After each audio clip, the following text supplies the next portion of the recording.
Bienvenidos a nuestro segundo informe, nuestro segundo comentario académico con lo más importante de este miércoles 29 de mayo en los principales mercados financieros.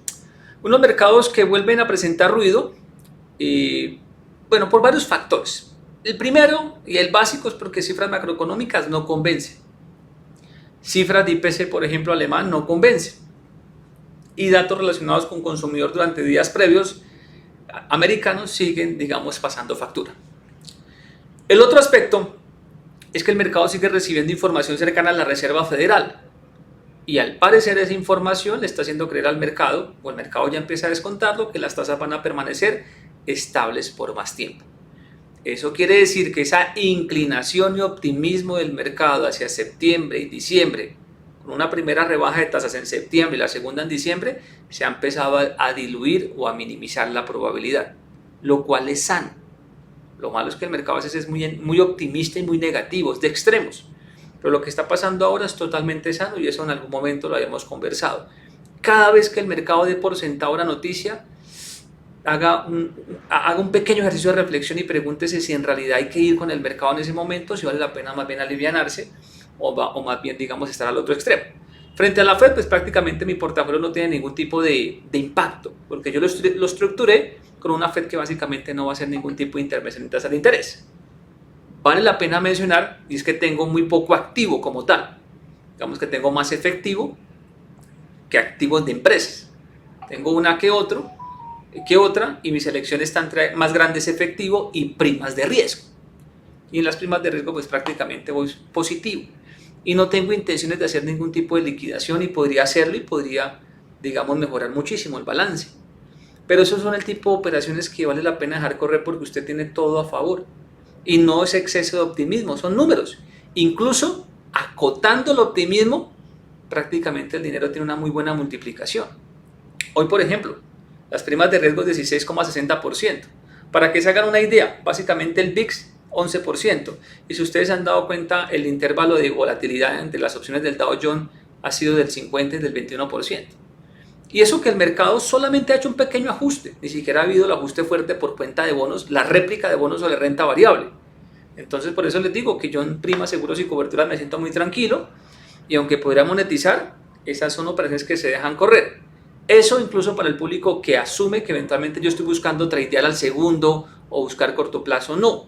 Yo me acomodo a lo que el mercado también me dé y si hay que tomar ventaja en el corto plazo se toma. Si hay que dejar correr, se deja correr sin ningún problema. Este es un tipo de operación de ese estilo, por lo menos con la información de hoy.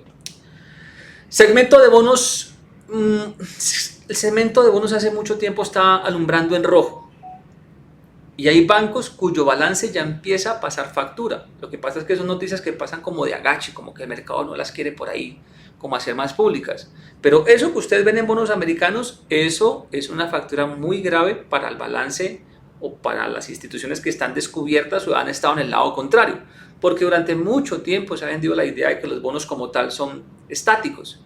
Si usted básicamente pues entra al trading de los bonos, pues se está dando cuenta que no es así. Y llevamos más de 400 días de inversión de curva. Vaya, pregúntese usted, investigue qué es lo que sucede después de un largo periodo de inversión de curva. Entonces, ahí hay una factura pendiente. Mi deber es contarle lo que yo veo mucho más lejos de lo que quizás usted puede ver con las herramientas que tiene. Y básicamente, pues tomar las consideraciones correspondientes. Eso también explica el por qué las coberturas. Eso no es gratis tampoco. Entonces, ojo con eso y ojo con los bonos, porque hoy pierden cerca de 1,70%. El TLT de 88,98 bajando 1,21%. Un stop adicional y posiblemente aquí busquemos algo.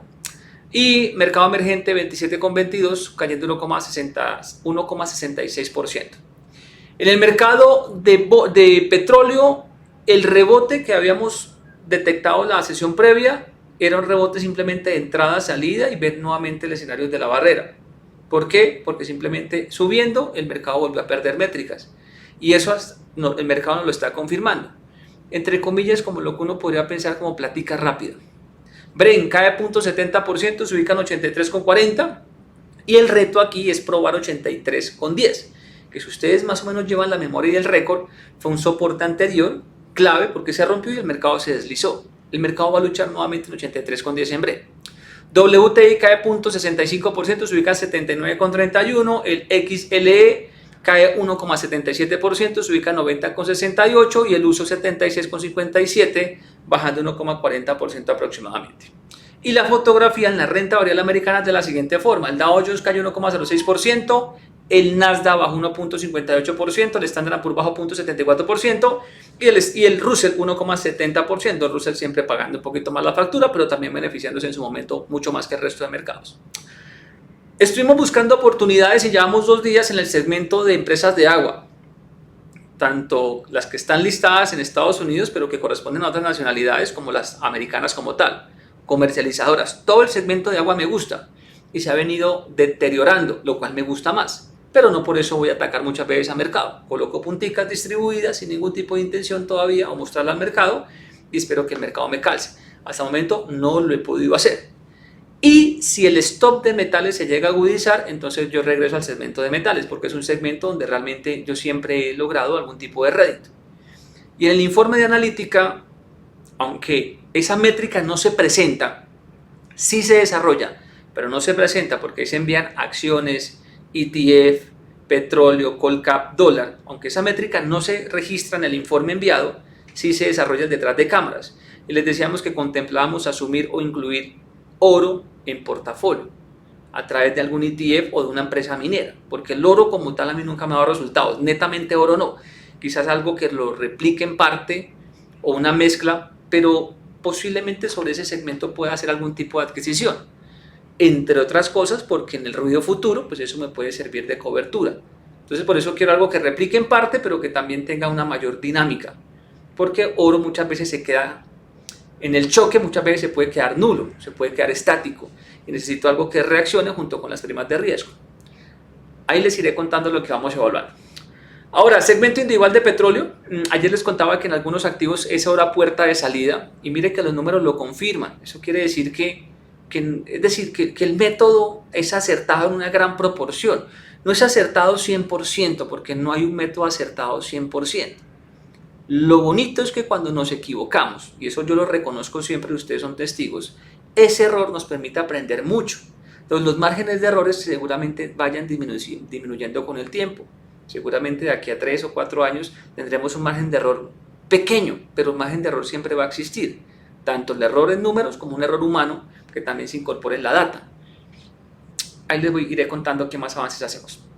Petrobras 15,13 bajando 0,79%. Exxon 113,63 bajando 1,07% y Chevron 156,90 bajando 1,35% aproximadamente.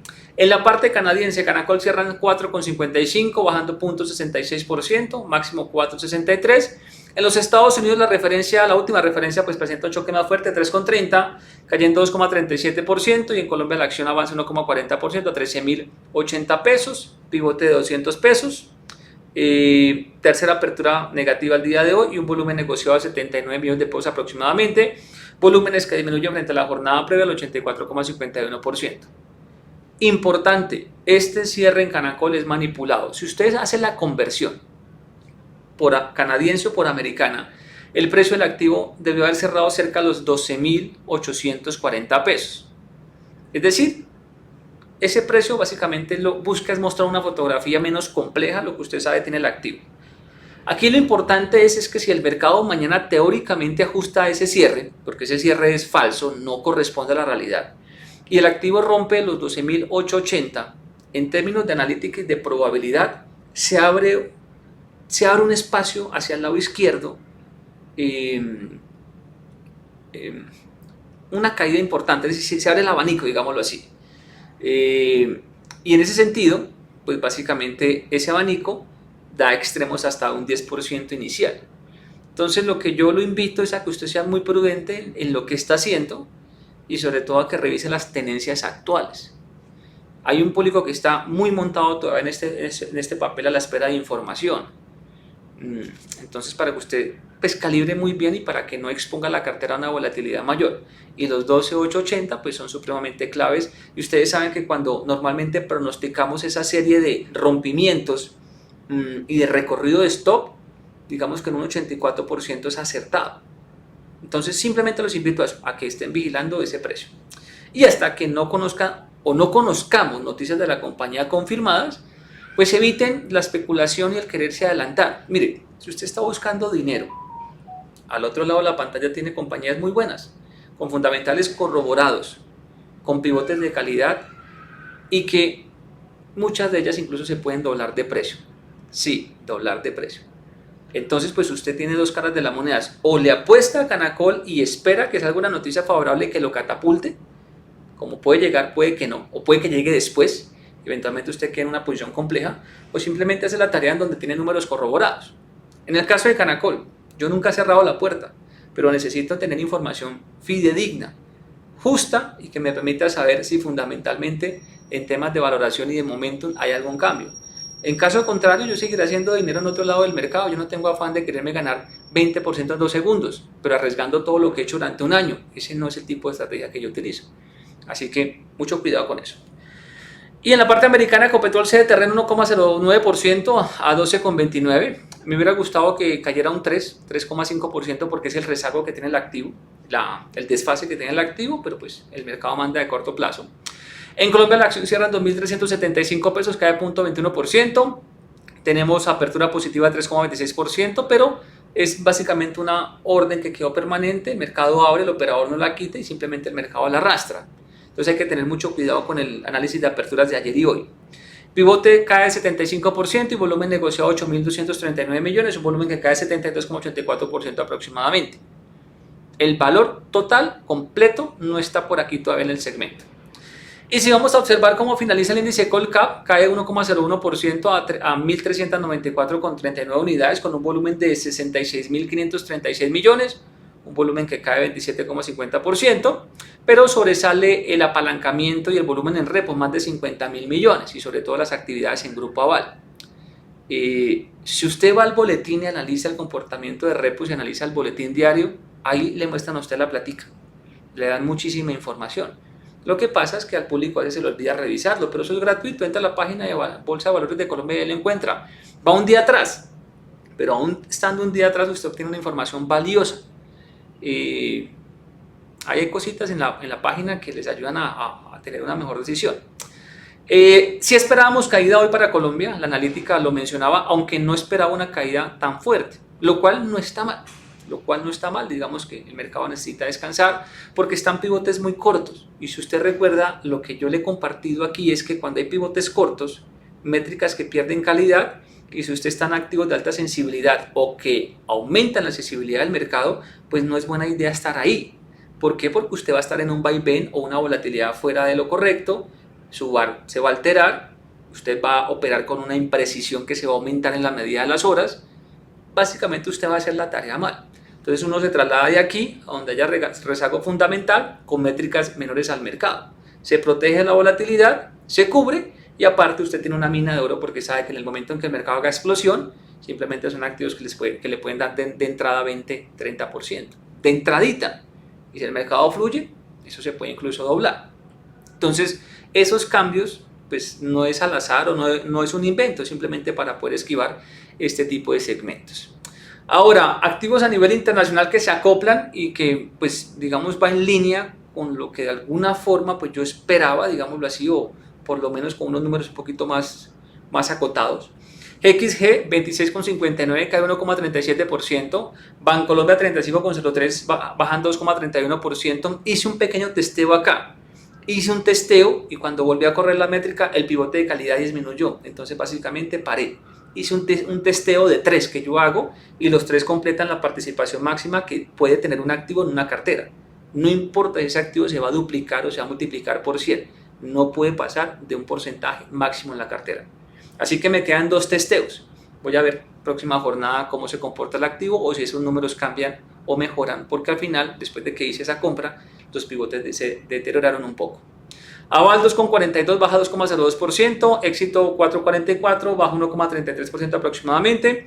En la parte positiva en Colombia tenemos a Nutresa subiendo 9,98% a 44.320 pesos, con todo este tema de la posibilidad de venta, digamos, por segmentos a inversores internacionales. Tenemos a Canacol subiendo 1,40% a 13.080 pesos, tenemos a BHI subiendo 0,73% a 275 pesos, y en el mercado global colombiano el CSPX subiendo 0.83% a 2.171.981 pesos. Ahí también hay plática en el mercado colombiano. No esté activo necesariamente, pero ahí hay plática. Y si ustedes observan, la semana previa hubo un flujo de capital que no fue usual. Ahí hay plática en ese segmento. Vamos a mirar si quizás desarrollamos un par de ideas, se las exponemos un poquito más adelante. En la parte negativa, cruces en ETB cayendo 10% a 90 pesos, Grupo Sura cae 2,57% a 34.100 pesos y Mineros cae 2,54% a 3.075 pesos. Mineros en nuestra métrica está volada hace mucho tiempo, ojalá el mercado pueda ajustarla un poco. Ford cae 4,56% a través del mercado global colombiano a 45.000 pesos aproximadamente. Vienen dos sesiones de desorden. A mí me gusta llegar a los rebalanceos con liquidez. En el mejor de los casos, esa liquidez la puedo aprovechar si el rebalanceo tiene un exceso. Ahora, si paga de más por algo que tengo en cartera, pues también se aprovecha y se vende. Pero yo no compro antes para rogar, rezar y cruzar dedos para que el rebalanceo suba lo que yo compré. Ahí ya estaría yo en una especulación, en un azar, y yo pues no soy de ese tipo de oportunidad. Llegué mixto, como seguramente pueda llegar yo, y veremos si eventualmente el rebalanceo nos permite algo o no. No es una obligación que los números a veces se ajusten en el rebalanceo, porque finalmente entre fondos hay ya acuerdos, y los últimos 5 minutos y realmente el último minuto es donde realmente es el veredicto. Entonces a veces todos los pronósticos que se hacen en esos rebalanceos muchas veces no se cumplen, o se cumplen en el exceso. Tenemos los dos extremos. Llegue mixto. Les aseguro que si llega mixto usted va a tener un poquito más de probabilidad de tomarle ventaja al rebalanceo. ¿Dónde se concentra el mercado el día de hoy? O se concentró preferencial Bancolombia 28.484 millones, Ecopetrol 8.239 millones y Bancolombia cerca de 6.355 millones. ¿Qué sucede con la deuda pública en Colombia, lo que llamamos test tasa fija y los UVERs? Los test tasa fijas en la referencia 20, 24 y 25, que son los vencimientos más cercanos, año 2024 y año 2025, tienen rendimientos. Pero de ahí en adelante la curva pierde terreno, es decir, los puntos básicos se elevan, el valor presente cae, hay subidas de puntos básicos incluso de 14 puntos, y eso básicamente hace que la curva se esté inclinando nuevamente. En algún momento lo hablamos, que la gente iba a vender parte larga, iba a hacer que la curva básicamente se inclinara, es decir, sube la parte larga y el mercado compra parte corta, se inclina la curva, y en estos pivotes de la curva donde uno puede encontrar oportunidad. Y también compartimos que en su momento los indexados y UVERs podría haber un poquito más de oportunidad. Los UVERs hoy terminan con cifras positivas. Ahora, la tasa fija, y regresando a ese segmento, pues lo han pasado mal, entre otras cosas, por las emisiones, que aunque son demandadas, en términos generales, pues son más oferta en el lote total. Hasta el momento nos siguen demandando deuda a nivel internacional. Ahora, ¿hay posibilidades de que haya mayor oferta? Sí, porque tenemos un gobierno que está muy descuadrado y muy desorganizado, y ustedes se han dado cuenta que no hay una brújula. Y por el efecto, el coletazo de la deuda americana. Si la deuda americana pierde terreno, muy seguramente la deuda emergente pierde terreno, incluyendo la deuda emergente de calidad. Así que tenemos un efecto dual ahí. Y en la parte de dólar, tenemos un dólar subiendo a 3.877 pesos. Asumíamos dólar subiendo hoy, asumíamos petróleo bajando hoy, y acciones bajando hoy. Digamos que en términos generales los conceptos se cumplen durante la jornada. Un máximo de 3.877,50 y un mínimo de 3.849 aproximadamente, cazando o intentando recomprar ese 60% que se venció el pasado viernes. No se ha logrado hacer la tarea, hemos puesto puntas de compras, pero el mercado ayer nos fue esquivo, hoy también. No persigo precios y eventualmente va a la referencia de 2.900, 3.900, 3.905, pues en vez de perseguir con el 60%, lo que hago es que el 40% que quedó remanente seguramente sale a tomar beneficios. Y ya, digamos que simplemente me ubico en la posición que me genera un poquito más de tranquilidad y de beneficios. Viene volatilidad mañana y viene volatilidad el viernes, así que muy pendientes de su pantalla, planes puntuales y nada de improvisación ni de locuras en pantalla. Cualquier duda, comentario, el correo que aparece en pantalla de francogonzalez@gmail.com, o en Twitter está el enlace directo a mi teléfono celular, ahí con mucho gusto podemos conversar. Para Data y FX les habló Diego Franco.